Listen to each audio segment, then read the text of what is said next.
ವಾಣಿಜ್ಯ ಮತ್ತು ಕೈಗಾರಿಕೆ, ಉದ್ಯೋಗಾಕಾಂಕ್ಷಿ ಯುವಜನತೆ ಉದ್ಯೋಗದಾತರಾಗುವಂತಾಗಬೇಕು. ಉದ್ಯೋಗಾಕಾಂಕ್ಷಿ ಯುವಜನತೆ ಉದ್ಯೋಗದಾತರಾಗುವಂತಾಗಬೇಕು. Bharat Ratna doctor APJ Abdul Kalam. ನಿರುದ್ಯೋಗವೆನ್ನುವ ದೇಶದ ಯುವಜನತೆಯ ಆತ್ಮಸ್ಥೈರ್ಯವನ್ನೇ ಕುಂದಿಸುತ್ತಿದೆ. ಇದನ್ನು ನಿವಾರಿಸಲು ಬಂಡವಾಳ ಹೂಡಿಕೆಯನ್ನು ಹೆಚ್ಚಿಸುವ ಮೂಲಕ ಹೆಚ್ಚಿನ ಸಂಖ್ಯೆಯಲ್ಲಿ ಉದ್ಯೋಗಾವಕಾಶಗಳನ್ನು ಸೃಷ್ಟಿಸುವ ಕೆಲಸ ಒಂದೆಡೆ ನಡೆಯಬೇಕು, ಮತ್ತೊಂದೆಡೆ ದೇಶದ ಯುವಜನರ ಔದ್ಯೋಗಿಕ ಕೌಶಲ್ಯವನ್ನು ವೃದ್ಧಿಪಡಿಸಬೇಕು. ಈ ನಿಟ್ಟಿನಲ್ಲಿ ನಮ್ಮ ಸರ್ಕಾರ ಕೈಗಾರಿಕೋದ್ಯಮವನ್ನು ಉತ್ತೇಜಿಸಲು ಎಲ್ಲ ಅಗತ್ಯ ಕ್ರಮಗಳನ್ನು ಕೈಗೊಳ್ಳಲು ಸಿದ್ಧವಾಗಿದೆ.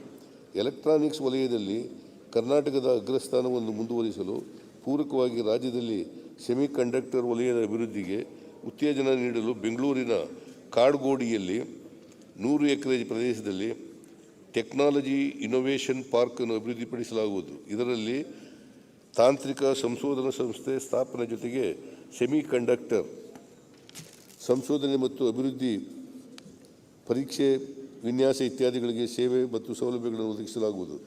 ಯಾವುದೇ ಒಂದು ಉದ್ಯಮ ಪ್ರಾರಂಭಿಸಲು ಒಂದೇ ಪೋರ್ಟಲ್ನಲ್ಲಿ ಅರ್ಜಿ ಸಲ್ಲಿಸಿ ಬೇಕಾಗುವ ಎಲ್ಲ ಪರವಾನಗಿಗಳನ್ನು ಅದೇ ಪೋರ್ಟಲ್ನಲ್ಲಿ ಸಕಾಲದಲ್ಲಿ ಪಡೆಯಲು ಅವಕಾಶ ಕಲ್ಪಿಸಲಾಗುವುದು. ಇದರಿಂದ ಉದ್ಯಮಗಳು ಮತ್ತು ಹೂಡಿಕೆಗಳನ್ನು ಆಕರ್ಷಿಸಲು ಅನುಕೂಲವಾಗಲಿದೆ. ರಾಜ್ಯ ಸರ್ಕಾರವು ಚೆನ್ನೈ ಬೆಂಗಳೂರು ಕೈಗಾರಿಕಾ ಕಾರಿಡಾರ್ನಲ್ಲಿ ಆರ್ಥಿಕ ಚಟುವಟಿಕೆಗಳನ್ನು ಪ್ರೋತ್ಸಾಹಿಸಲು ರಾಜ್ಯ ಸರ್ಕಾರದ ಸ್ವಾಧೀನದಲ್ಲಿರುವ BEML ಜಮೀನಿನಲ್ಲಿ ಬೃಹತ್ ಕೈಗಾರಿಕಾ ಟೌನ್ಶಿಪ್ ಅನ್ನು ಅಭಿವೃದ್ಧಿಪಡಿಸಲಾಗುವುದು.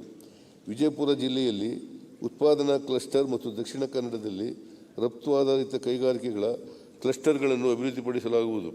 ಕೃಷಿ ಉತ್ಪನ್ನಗಳ ಸಂಸ್ಕರಣೆಗೆ ಸಂಬಂಧಿಸಿದ ಕೈಗಾರಿಕೆಗಳನ್ನು ಪ್ರೋತ್ಸಾಹಿಸಲು ಒಂದು ಹೊಸ ನೀತಿಯನ್ನು ಜಾರಿಗೆ ತರಲಾಗುವುದು. ಕೈಗಾರಿಕೆಗಳ ಸ್ಥಾಪನೆಗೆ 2 ಎಕರೆವರೆಗಿನ ಕೃಷಿ ಭೂಮಿಯನ್ನು ಕೈಗಾರಿಕಾ ಉದ್ದೇಶಕ್ಕಾಗಿ ಪರಿವರ್ತಿಸದೆ ಬಳಸಲು ಅವಕಾಶ ನೀಡಲಾಗುವುದು. ಇದಕ್ಕಾಗಿ ಭೂ ಕಂದಾಯ ಕಾಯ್ದೆಯಲ್ಲಿ ಸೂಕ್ತ ತಿದ್ದುಪಡಿ ತರಲಾಗುವುದು.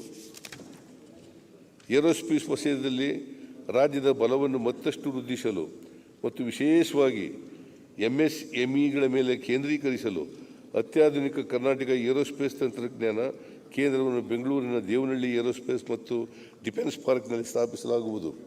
ರಾಜ್ಯದಲ್ಲಿ ಸಾಮಾನ್ಯ ಸೌಲಭ್ಯ ಕೇಂದ್ರಗಳನ್ನು ಕಾಮನ್ ಫೆಸಿಲಿಟಿ ಸೆಂಟರ್ PPP ಮಾದರಿಯಲ್ಲಿ ಅಭಿವೃದ್ಧಿಪಡಿಸಲು ಯೋಜಿಸಿದ್ದು, ಇದರಿಂದ ಯಂತ್ರೋಪಕರಣಗಳು, ಉಪಕರಣಗಳು ಮತ್ತು ಸಾಮೂಹಿಕ ಮೂಲ ಸೌಲಭ್ಯಗಳನ್ನು MSMEಗಳು ಉಪಯೋಗಿಸಿಕೊಳ್ಳಬಹುದಾಗಿರುತ್ತದೆ.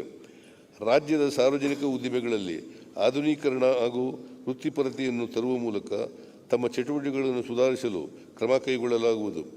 ಹೊಸ ಉತ್ಪನ್ನ ಮತ್ತು ಸೇವೆಗಳನ್ನು ಪರಿಚಯಿಸಿ ಮಾರ್ಕೆಟಿಂಗ್ ತಂತ್ರದ ಮೂಲಕ ರಾಷ್ಟ್ರೀಯ ಹಾಗೂ ಅಂತಾರಾಷ್ಟ್ರೀಯ ಮಾರುಕಟ್ಟೆಯಲ್ಲಿ ಸ್ಪರ್ಧಿಸಲು ಉತ್ತೇಜನ ನೀಡಲಾಗುವುದು.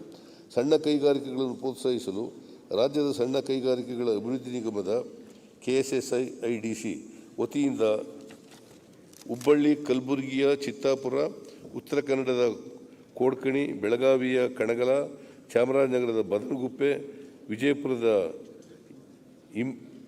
ಇಂಡಿ ಮತ್ತು ಯಾದಗಿರಿಯ ಶಹಾಪುರ ಹೀಗೆ 7 ಸ್ಥಳಗಳಲ್ಲಿ ಹೊಸದಾಗಿ ಕೈಗಾರಿಕಾ ವಸಾಹತುಗಳನ್ನು ಹಂತವಾಗಿ ಸ್ಥಾಪಿಸಲಾಗುವುದು. ಪರಿಸರ ಸ್ನೇಹಿ ಹಾಗೂ ನೈಸರ್ಗಿಕ ಕೈಮಗ್ಗದ ವಸ್ತುಗಳಿಗೆ ಜಾಗತಿಕ ಮಾರುಕಟ್ಟೆಯಲ್ಲಿ ಹೆಚ್ಚುತ್ತಿರುವ ಬೇಡಿಕೆಗಳ ಹಿನ್ನೆಲೆಯಲ್ಲಿ ಕೈಮಗ್ಗ ವಲಯದಲ್ಲಿ ಸುಸ್ಥಿರ ಉದ್ಯೋಗ ಒದಗಿಸಲು ಸಾಕಷ್ಟು ಅವಕಾಶವಿದೆ. ಈ ಅವಕಾಶದ ಸದ್ಬಳಕೆಗಾಗಿ ಕೈಮಗ್ಗ ಮತ್ತು ಜವಳಿ ಇಲಾಖೆಯಲ್ಲಿ ಮಹಾತ್ಮ ಗಾಂಧಿ ವಸ್ತ್ರೋದ್ಯಮ ಕೋಶವನ್ನು ಸ್ಥಾಪಿಸಲಾಗುವುದು.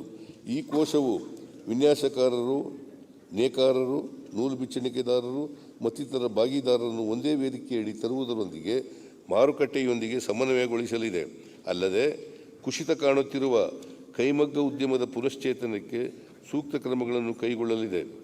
ಜವಳಿ ಮತ್ತು ಸಿದ್ಧ ಉಡುಪು ನೀತಿಯಡಿ ಉತ್ತರ ಕರ್ನಾಟಕ ಭಾಗದಲ್ಲಿ ಹೆಚ್ಚಿನ ಹೂಡಿಕೆಗಳನ್ನು ಆಕರ್ಷಿಸಿ ಸ್ಥಳೀಯರಿಗೆ ಉದ್ಯೋಗಾವಕಾಶವನ್ನು ಸೃಷ್ಟಿಸಲು ಆದ್ಯತೆ ಮೇರೆಗೆ ಕ್ರಮ ಕೈಗೊಳ್ಳಲಾಗುವುದು. 10 HP ವರೆಗಿನ ವಿದ್ಯುತ್ ಸಂಪರ್ಕ ಹೊಂದಿರುವ ಮಗ್ಗ ಮತ್ತು ಮಗ್ಗ ಪೂರ್ವ ಘಟಕಗಳಿಗೆ ಮಾಸಿಕ ಗರಿಷ್ಠ 250 ಯೂನಿಟ್ಗಳವರೆಗೆ ಉಚಿತ ವಿದ್ಯುತ್ ಒದಗಿಸುವ ಮೂಲಕ ನೇಕಾರರನ್ನು ಆರ್ಥಿಕ ಸ್ವಾವಲಂಬನೆಯಾಗಿಸಲು ಕ್ರಮ ವಹಿಸಲಾಗುವುದು. ಮಂಡ್ಯದಲ್ಲಿರುವ ಮೈಸೂರು ಶುಗರ್ ಕಂಪನಿ ಲಿಮಿಟೆಡ್ ನಮ್ಮ ರಾಜ್ಯದ ಪ್ರತಿಷ್ಠಿತ ಮತ್ತು ಪ್ರಮುಖ ಕಾರ್ಖಾನೆಯಾಗಿದ್ದು, ಇದು ಹಳೆಯ ಮೈಸೂರು ಭಾಗದ ಕೃಷಿಕರ ಬದುಕಿಗೆ ಆಸರೆಯಾಗಿದೆ. ಹೀಗಾಗಿ ಕಂಪನಿಯನ್ನು ಪುನರುಜ್ಜೀವನಗೊಳಿಸಲು ಮತ್ತು 2023-24 ಸಾಲಿನಲ್ಲಿ ಕಬ್ಬು ಅರವಣಿಕೆಯನ್ನು ಪ್ರಾರಂಭಿಸಿ ಲಾಭದಾಯಕವಾಗಿ ನಡೆಸಲು ಈಗಾಗಲೇ ನಮ್ಮ ಸರ್ಕಾರ 50 ಕೋಟಿ ರು ಬಂಡವಾಳ ನೀಡಿದೆ. ದುಡಿಯುವ ಬಂಡವಾಳ ನೀಡುವ ಜೊತೆಗೆ ಕಾರ್ಖಾನೆಯ ಸುಸ್ಥಿರತೆ ಮತ್ತು ಉನ್ನತೀಕರಣಕ್ಕೆ ಎಲ್ಲ ಅಗತ್ಯ ಕ್ರಮಗಳನ್ನು ಕೈಗೊಳ್ಳಲಾಗುವುದು. ರಾಜ್ಯದಲ್ಲಿ ಸುಸ್ಥಿರ, ಸುರಕ್ಷಿತ ಮತ್ತು ವೈಜ್ಞಾನಿಕ ಗಣಿಗಾರಿಕೆಯನ್ನು ಉತ್ತೇಜಿಸಿ ರಾಜಸ್ವ ಸಂಗ್ರಹಣೆಯನ್ನು ಹೆಚ್ಚಿಸಲು ನಮ್ಮ ಸರ್ಕಾರ ಆದ್ಯತೆ ನೀಡಲಿದೆ. ಈ ನಿಟ್ಟಿನಲ್ಲಿ ಗಣಿ ಮತ್ತು ಭೂವಿಜ್ಞಾನ ಇಲಾಖೆಯಲ್ಲಿ ವೈಜ್ಞಾನಿಕ ಮತ್ತು ತಾಂತ್ರಿಕ ವಿಧಾನಗಳನ್ನು ಅಳವಡಿಸಿಕೊಳ್ಳುವ ಮೂಲಕ ಅವಶ್ಯಕ ಸುಧಾರಣೆಗಳನ್ನು ಜಾರಿಗೊಳಿಸಲಾಗುವುದು. ರಾಜ್ಯದಲ್ಲಿ ರೇರ್ ಅರ್ತ್ ಎಲಿಮೆಂಟ್ಸ್ಗಳಲ್ಲಿ ಒಂದಾದ ಲಿಥಿಯಂ ಖನಿಜಾನ್ವೇಷಣೆಯನ್ನು ಕೈಗೊಂಡು ಹೊಸ ಖನಿಜ ನಿಕ್ಷೇಪಗಳನ್ನು ಪತ್ತೆ ಹಚ್ಚಲು ಗಣಿ ಮತ್ತು ಭೂವಿಜ್ಞಾನ ಇಲಾಖೆಯಿಂದ ಕ್ರಮ ವಹಿಸಲಾಗುವುದು.